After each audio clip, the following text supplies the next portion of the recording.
Wishing for your good health. Today I am going to teach you poem of your Gulmohar book, and the name of the poem is Tiptoy Night by John Drinkwater.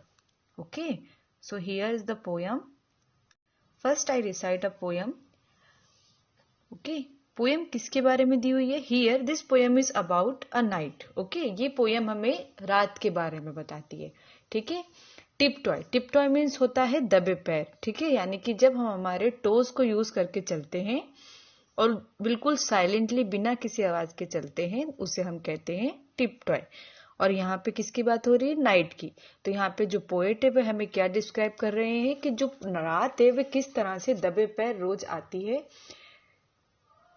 The speaker gives the night a name and describe it like a person. यहाँ पे speaker है जो poet है, उन्होंने क्या किया है? Night को एक नाम दिया है. ठीक है, और डिस्क्राइब किया है लाइक अ पर्सन, एक व्यक्ति की तरह. ठीक है, कि एक अगर व्यक्ति होता तो वह किस तरह से होता, उन्होंने उसका कंपैरिजन दिया है और रेफर किया है एक नाइट को एक पर्सन की तरह. Tip top night comes down the lane. Tip top night comes down the lane all alone without a word.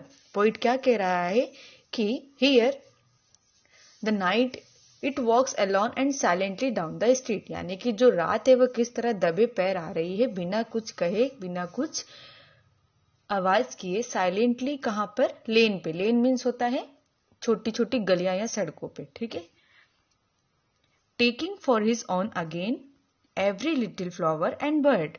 He comes alone and comes every flower and every bird. वे कह रहे हैं कि वे सबको अपने साथ घेरे हुए हैं, कवर कर रही है धीरे धीरे.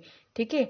कभी आपने नोटिस किया ना, जैसे जैसे रात होती है तो सारे पेड़ पौधे और सब चीज अंधेरे में होने लगते हैं, वही वे बोल रहे हैं. And every word with darkness each time he comes.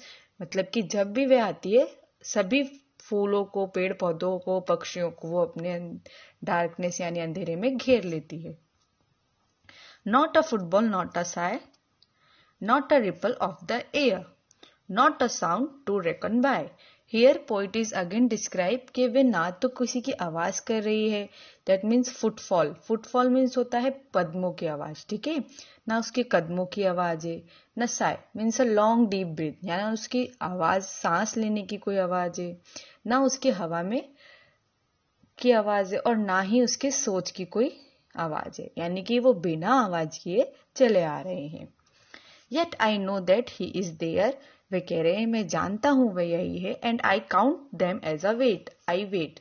और उन्हें पता है कि मैं उसका इंतजार कर रहा हूं. Step by tiptoe step until hush he is at the garden gate. Hush he is at the window sill. Again the speaker walks alone. वो कह रहे हैं कि जो पर्सन है यानी कि जो नाइट है वो कैसे आ रही है? वॉक्स अलोन एंड साइलेंटली आ रही है, बिना किसी आवाज और चुपचाप के. Until he reaches the gate. कब तक? जब तक कि वो घर के दरवाजे के गेट तक ना पहुंच जाए. And then the window sill. और फिर वे खिड़की की चौखट तक ना पहुंच जाए. Okay, so here is the end of the poem. And here the poet beautifully describe the night refers to as a person. ठीक है, यहाँ पे उन्होंने नाइट को किस तरह से डिस्क्राइब किया है? एक पर्सन को लेकर के डिस्क्राइब किया है कि अगर वो एक व्यक्ति होती तो वह किस तरह से हम उसके बारे में बात करते. और हमने उसके बारे में जाना कि वे किस तरह चोरी छुपे दबे पैर रोज आती है बिना किसी सोच और आवाज के. ठीक है, so here is the end of the poem. Hope you understand the poem. Thank you. Thanks for watching.